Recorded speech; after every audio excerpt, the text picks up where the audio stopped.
Hello বন্ধুরা, আমার এই ছোট্ট চ্যানেলে সবাইকে স্বাগত। বন্ধুরা, যে বন্ধুরা আমার চ্যানেলটি সাবস্ক্রাইব করে রেখেছেন অসংখ্য ধন্যবাদ তাদেরকে। যে বন্ধুরা এখনও পর্যন্ত আমার চ্যানেলটি সাবস্ক্রাইব করেননি, অনুরোধ রইল তাদের জন্য আমার চ্যানেলটি সাবস্ক্রাইব করার জন্য।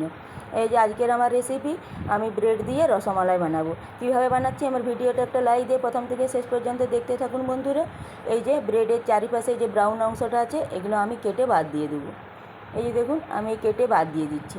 এইভাবে আমি 4 পিস ব্রেড নিয়েছি, এগুলো আমি কেটে বাদ দিয়ে দিচ্ছি। এটা আমি ফেলবো না, এটা আমি ব্রেড কাম বানানোর জন্য রেখে দিচ্ছি এক সাইডে। এই দেখুন, আমি পাউরুটিগুলো এখন টুকরো টুকরো করে আমি কেটে নিচ্ছি। এভাবে আমি টুকরো টুকরো করে সব কটা ব্রেডকে আমি কেটে নেব। এই যে দেখুন, আমার কাটা হয়ে গেছে।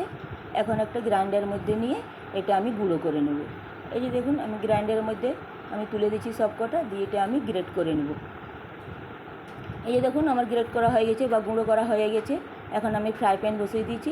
আমি 250 গ্রামের মতো দুধ দিচ্ছি। এই যে দুধটা একটু কিছুটা কম মনে হয়েছে, আবারও একটু দিয়ে দিলাম। দিয়ে দিচ্ছি আমি 2 চামচ চিনি।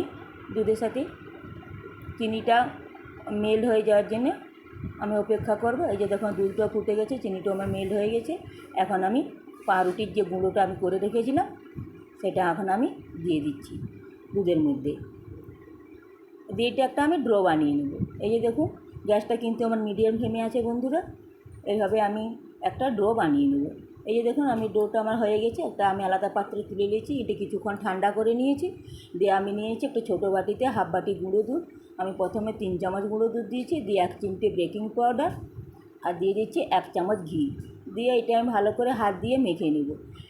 তাড়াহুড়ো করার কোনো দরকার নেই, একটু হাতে সময় নিয়ে এটা ভালো করে মেখে নেবে, যেমন গুঁড়ো দুধের ডেলা যেমন না থাকে, যেমন ডোটা একদম মসৃণ হয়। এইভাবে আমি হাত দিয়ে মেখে নেব। দেখুন বন্ধুরা, এই যে দেখুন, আমি কিছুটা দিয়েছিলাম, আবারও কিছুটা আছে, এটা আমি পুরোটা এখন ঢেলে দিলাম। দিয়ে এই যে আমি আবারও হাত দিয়ে এবারে মেখে নিচ্ছি। এই দেখুন, এইভাবে আস্তে আস্তে করে হাত দিয়ে মেখে নেবেন। এই যে দেখুন, আমার মাখা হয়ে গেছে। একটা শক্তর মতো ডো আমি বানিয়ে নিচ্ছি। খুব শক্তও না আর খুব নরম না। এই যে আমি হাতটা ধুয়ে এসেছি, সেট হয়ে গেছে। এখন হাতের তালুর সাহায্যে একটু ঘি লাগিয়ে আমি মিষ্টির শেপগুলো এই যে দিয়ে দিচ্ছি। এভাবে আমি লম্বা করে দিয়ে দিচ্ছি শেপগুলো। আপনারা চাইলে এটা গোল করেও দিতে পারেন। এইদিকে আমি ফ্রাই প্যান বসিয়ে দিয়েছি। আমি এটা 500 গ্রাম দুধ ঢেলে দিয়েছি, দিয়ে দুধটা ফুটতে দিয়েছি। এখন আমি দিয়ে দিচ্ছি 3 চামচ চিনি। দুধের সাথে 3 চামচ চিনি দিচ্ছি, মিষ্টিটা কম বেশি আপনারা করে নেবেন। এই দেখুন, আর দিয়ে দিচ্ছি 2টো এলাচ, মুখটা ফাটিয়ে দিয়ে দিচ্ছি স্বাদ ও গন্ধের জন্য। দিয়ে গ্যাসটা মিডিয়াম ফ্লেমে রেখে এটা আমি দুধটা জাল করে নিচ্ছি। আর দিয়ে দিচ্ছি হাফ প্যাকেট গুঁড়ো দুধ। এই গুঁড়ো দুধটা দেওয়ার কারণে এটা স্বাদটা অনেকটাই বেড়ে যাবে। এই যে দেখুন, আমার মিষ্টির শেপগুলো আমি লম্বাভাবে একই সাইজের দিয়ে দিয়েছি। এখন আমি দুধের মধ্যে ছেড়ে দিচ্ছি। এভাবে একে একে করে সব মিষ্টিগুলো আমি ছেড়ে দেবো। এই যে দেখুন, এটা আমি এখন চাপা দিয়ে 5 মিনিট রান্না করে নেব। এই দেখুন, 5 মিনিট পরে চাপা খুলে দেখছি আমার মিষ্টিটা কত সুন্দর হয়েছে।